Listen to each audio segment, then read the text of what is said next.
Bonjour et bienvenue à ce nouvel épisode de Je retouche la photo 2, la photo de Sylvie qui, sur mon groupe Facebook Oui Photo Lightroom Photoshop, dit j'arrive pas à retirer les vaches en arrière-plan proprement. Donc comment on pourrait faire ça? Alors, vous avez différentes solutions. Si on prend à l'intérieur de Lightroom, on va dire que ça va pas être franchement adapté à la chose. Parce que vous avez au niveau des tampons pour effacer, hein, puisque c'est vous les faire, vous voyez, il y a assez de matière, par exemple, si on prend la vache là qui est derrière, il y a assez de matière ici à copier pour mettre là, pour que ça fasse réaliste. Mais le problème, ça va être la sélection, c'est-à-dire que vous avez ici soit un tampon corrigé, soit un tampon dupliqué. Si vous utilisez par exemple le tampon dupliqué, on va y aller. Vous voyez que déjà qu'il y a des petites mèches de cheveux là comme ça. Vous n'allez pas pouvoir les garder, ça va pas fonctionner. C'est-à-dire qu'on va le faire, hein, je vais prendre le tampon dupliqué, je vais essayer d'être le plus précis possible, je vais faire un truc comme ça, je vais essayer de garder des mèches là, je vais essayer de passer là. Alors on va simplement faire comme ça, et on va aller chercher une zone où il y a de l'herbe, et on va se rapprocher pour voir ce que ça donne. Et vous voyez que on voit, si j'arrête ça, on voit ici le découpage, on n'a plus cette notion de cheveux, et puis ça va être très très lent. Donc ça, c'est pas terrible. Au niveau des tampons, on a une autre possibilité, hein, c'est-à-dire qu'on a l'IA, donc on va faire ça comme ça, on a l'IA et la détection des objets. Alors, on va tester, hein, on va se mettre ici, IA générative, détection des objets.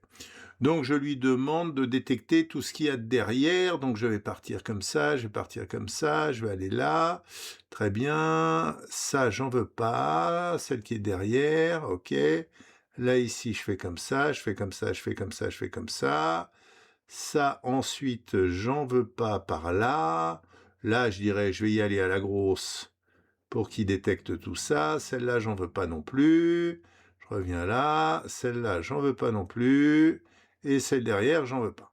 D'accord? Et là, je lui laisse détecter les objets. Donc déjà, on voit qu'il y a un problème. C'est-à-dire que là, par exemple, il est rentré à l'intérieur de cette vache-là. Et cette vache-là, il est rentré énormément dedans. Donc là, si on le fait, il va réussir à faire quelque chose. Mais ça ne sera plus les vaches d'origine. On va essayer, hein, on va faire supprimer pour voir quel est le résultat de la chose. Il faut un petit moment. Et puis en plus, là, le problème, c'est qu'on a une zone. Oui, là c'est n'importe quoi. Je veux dire, c'est plus du tout la photo d'origine. Là, il m'a même mis un mouton. Ça correspond à rien. D'accord. Donc, et puis là, il m'a mis. Alors, je sais pas, c'est une vachale. Un mélange entre une vache et un cheval. Alors, on peut s'en sortir en étant, on va dire, par petites zones. C'est-à-dire que là, je vais retourner en détection des objets et je vais lui dire retire-moi d'abord celle-là. Ok. Très bien. On lui dit voilà, ça c'est la première zone. Je veux que tu retires la première zone. Vous voyez qu'à chaque fois, il rentre dedans. Il rentre dedans parce que il a besoin de points intermédiaires pour arriver à refaire quelque chose. Mais ce que vous pouvez faire, c'est faire soustraire. D'accord? Et on va dire, ok, on va essayer d'être précis là. On va dire, ça, tu me le soustrais pas. Ça non plus. La corne qui est là, je veux que tu la gardes. Et l'oreille qui est là, je veux que tu la gardes aussi. D'accord? Donc, on essaie de lui réduire la zone sur laquelle il peut travailler pour arriver à faire le truc. Et là, on va faire supprimer. On va voir ce que ça donne. Voilà. Donc là, si je regarde, j'en ai différents. Ça pourrait être envisageable. C'est-à-dire que si je reviens là, ça pourrait être envisageable. Mais c'est quand même pas le truc que j'avais au départ. D'accord? C'est-à-dire qu'on va revenir ici. J'avais le premier. Alors, comment il est celui-là? Celui-là, il est pas mal. Donc, on pourrait faire par petites doses comme ça. Et puis, de toute façon, au niveau de la suppression par IA, c'est toujours mieux de faire par petites doses, dans le sens où si vous faites une grande surface d'un coup, la grande surface d'un coup, elle, au niveau pixel, elle n'est pas assez détaillée, et ça se voit. Donc, potentiellement, on pourrait faire, donc je vais arrêter, et je vais essayer de le faire uniquement à l'intérieur de Lightroom, et je vais revenir une fois que c'est fait, en gardant cet esprit je fais par petite dose. Et on se retrouve après. Donc vous voyez, sur le même principe, j'ai fait un truc à la grosse, détection des objets, et ensuite je suis allé retirer les zones dans lesquelles il était rentré, d'accord? Et pour voir ce que ça pourrait donner. Je vais même en ajouter peut-être un peu plus là, voilà, quelque chose comme ça, et je vais faire supprimer. Donc là, on est sur une zone de pas mal de pixels. Donc là, si je regarde ça, on y va. On va regarder, on va retirer le cadre. Là, je dirais que c'est pas mal. Là, c'est pas mal. Là, c'est moyen. D'accord? Ici, au niveau de son museau, c'est assez moyen. Donc, on va aller voir ce qu'il m'avait proposé d'autre. Ça doit être celui-là, voilà. On va... Là, l'oreille, elle est beaucoup trop grande. Oula, et puis là, c'est n'importe quoi qu'il a fait. Donc, vous voyez, le problème de ce genre de choses, c'est que il va falloir régénérer, jusqu'à avoir quelque chose qui nous plaît. Donc, j'aurais tendance à dire que c'est pas forcément la bonne solution à l'intérieur de Lightroom. Donc, ce qu'on va essayer de faire, c'est qu'on va essayer de faire ça dans Photoshop en essayant de sélectionner les sujets, de les conserver en utilisant des calques ou ce genre de choses. Donc là, je vais faire réinitialiser. Voilà, on revient à la photo d'origine et on va faire simplement modifier dans Photoshop et on se retrouve dans Photoshop. Donc l'idée là, c'est de sélectionner les 3 vaches nettes, d'accord, d'en faire un calque et ensuite d'aller effacer en dessous les flous. Mais comme on aura les nets par-dessus, ça devrait être bon. Alors, pour ça, on a différents modes de sélection. On a par exemple sélection par la zone de mise au point. D'accord? Donc, sélection, zone de mise au point. Là, vous avez un truc qui se fait en auto. Vous voyez, là, il a gardé celles qui sont floues derrière. Alors, on va virer le auto. Et puis, on va changer ici. On va dire 1,5 pour voir ce que ça donne. Ah, on voit que c'est mieux. Mais vous voyez qu'il en manque quand même un petit bout par là. Mais on commence à être pas mal.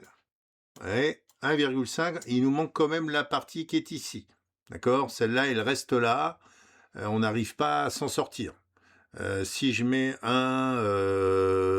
je sais pas, 1,48, qu'est-ce que ça va donner un 48? Un 48, alors, là c'est mieux, mais lui il commence à disparaître.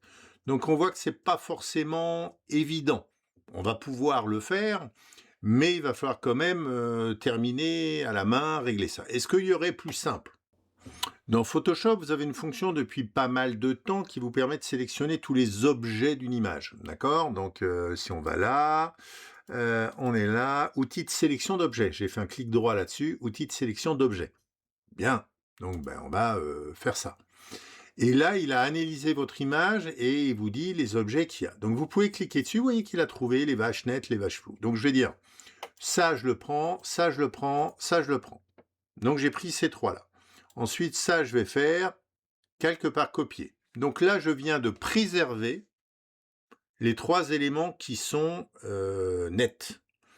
Et maintenant, ce que je vais faire, c'est que je vais aller ici effacer les éléments qui sont flous en prenant de la texture à peu près au même niveau, d'accord, sur le même plan. Parce que si je prends de la texture au fond là pour mettre là, ça va pas aller. Celle-là, elle est trop floue par rapport à celle qui est là. Donc là, ce que je vais faire, je vais me remettre sur le premier, puis je vais laisser les autres là qui sont par-dessus, qui vont bien. Et je vais simplement prendre un temps. Alors je vais arrêter la sélection parce que autrement il va systématiquement sélectionner. Je vais prendre un tampon de duplication. Alors, je vous rappelle ça, ce que je fais apparaître, c'est les outils que j'ai avec ma tablette. Je vous ai fait des épisodes là-dessus. Donc là, j'ai un tampon de duplication. Ça me fait tampon de duplication, mais c'est exactement la même chose qu'aller chercher tampon de duplication qui est là. D'accord? Et là, vous pouvez choisir le flux pour remplir plus ou moins. Et je vais dire, voilà, je vais aller prendre la partie qui est là, ici, pour m'occuper de la partie qui est ici, ou je vais aller prendre la partie qui est là, qui est pas mal aussi. On va dire qu'on va prendre la partie qui est là. D'accord? Donc ça va être le début là, et puis ensuite, je vais partir par là. Donc, mon tampon de duplication, vous cherchez oui photo tampon de duplication, vous aurez un bel exercice dessus. Donc, je dis ça, je vais prendre à partir d'ici, et ça, je vais dire cette partie-là. Voilà. Voilà, là on est pas mal, il m'en manque un bout. Et là, je suis pas mal. Voilà, donc ça fait quelque chose d'assez réaliste, vous voyez, parce que je reste à peu près dans les mêmes zones, d'accord? Ici, pour la partie qui est là, je vais aller prendre ici, hop, je vais me mettre à peu près à la bonne hauteur, et donc je pars vers là, voilà, très bien, ok, on est pas mal. Et ensuite, j'ai la partie ici derrière, imaginons que j'aille prendre la texture qui est par là. Voilà. Donc là, je suis plutôt pas mal. Qu'est-ce qui me manque? D'accord? C'est ça qu'on va voir. Ben, je dirais, je suis bien. OK? Maintenant, ce qu'on peut voir, c'est si on voit des motifs. Là, par exemple, j'ai une espèce de zone qui fait un motif. Donc là, je vais aller simplement dans Outils pièces. Je vais prendre ça qui est là, et je vais aller le prendre à côté. Quelque chose comme ça. Voilà, là, je suis pas mal. J'ai cassé ce motif-là. Et ensuite, il faut aussi aller voir derrière, parce qu'on oublie souvent ça. On oublie souvent cette partie-là. Et lui-même les a oubliés. Hein. C'est-à-dire qu'ici, vous voyez encore un bout de vache. Ici, vous avez un bout de vache. Ici, il y a un bout de vache. Donc à ce moment-là, on va y aller. Le point, c'est que je ne sais pas s'il a sélectionné ou pas, cette partie-là. Donc ça, on va pouvoir s'en rendre compte, on va cacher ça. Non, c'est bon, il ne l'a pas sélectionné. Donc je vais aller là, je vais aller sur un tampon, à nouveau, et je vais dire, bon ben, je prends la partie qui est là, je vais aller prendre ici, c'est très bien, je prends la partie qui est là, je vais remplir ici, c'est très bien, et j'ai encore un bout de vache ici, je vais prendre là, et je vais le faire comme ça. Et voilà, j'ai mes 3 vaches nettes, j'ai plus mes vaches floues. Maintenant, ce que vous pouvez faire ici, c'est vous pouvez décider, plus ou moins, d'adoucir les différences, là, ok? Parce qu'on a quand même quelque part ici, c'est un peu blanc, parce que derrière, il y avait une vache blanche. Tandis que maintenant, il y a de l'herbe. Donc, si vous voulez faire ça, vous pouvez par exemple aller sur le calque 1, vous mettez un masque de fusion, très bien, et à ce moment-là, vous allez simplement prendre un pinceau, moi par exemple c'est un pinceau à 1%, et je veux cacher, donc je me mets en noir. Et là ici par exemple, si vous prenez la zone qui est là, je peux passer un peu dedans comme ça, et vous voyez qu'au fur et à mesure, voilà, il y a le fond là qui est en train d'apparaître. Donc en fait, je casse cette espèce de zone un peu blanche, d'accord, pour que ça fasse plus réaliste. OK, et puis il y a des petits détails ici où il faudra s'en occuper, de la même manière, parce que là, j'ai un petit bout blanc qui est apparu, qui était mal sélectionné. Donc il va falloir jouer avec ce genre de choses et aller faire des finitions comme ici, par exemple. Oui, là, il l'a pris dans le truc d'avant, d'accord? Donc là, je suis obligé de dire: «Ça, j'en veux pas», et il faut qu'en dessous, j'ai, ce qu'il faut. Donc ça, j'en veux pas. Je vais prendre un pinceau blanc à 30%. OK. Un pinceau, noir à 30%. Je vais dire ça, je veux le cacher. Voilà. Donc c'est pas immédiat, hein, c'est pas immédiat, mais à la fin, on a quelque chose qui est plutôt pas mal, assez réaliste, et comme j'ai dit, à la fin, n'hésitez pas à passer pour éviter ce petit liseré blanc qui est lié au fait qu'il y avait une vache blanche derrière. N'hésitez pas à passer un petit pinceau. Alors on va pas le mettre à 30%, on va le mettre à 14%. Et à ce moment-là, voilà, vous voyez, on passe légèrement dessus comme ça. Voilà. Et là, ça fait quelque chose qui est beaucoup plus doux que cette partie juste toute blanche là, comme ça. Ça fait quelque chose qui est plus réaliste avec le fond. Voilà, on a terminé. J'espère que ça vous a plu. Donc, vous voyez qu'on a mélangé. Alors, il faut bien comprendre quand des fois Lightroom ne sera pas adapté. D'accord? Ou vous allez y passer beaucoup plus de temps avec Lightroom. Donc, l'IA, c'est très bien, mais ça vous modifie tout ce qui est au bord. Donc, si vous voulez vraiment garder les bords, l'IA, c'est pas terrible. Donc, le mieux à ce moment-là, c'est de partir dans Photoshop, où on a utilisé l'IA, puisque vous voyez qu'on a sélectionné les sujets, mais le concept de calque qui vous permet de mettre les parties nettes par-dessus, et vous avez même dans la sélection, ici dans sélectionner et masquer, vous avez la possibilité, s'il y a des cheveux, d'aller retravailler mieux les cheveux. Ça vous donnera beaucoup plus de latitude et vous irez beaucoup plus vite qu'avec Lightroom. Par contre, ce ne sera pas non plus immédiat si vous voulez faire un travail propre. Voilà, j'espère que ça vous a plu. Merci, au revoir.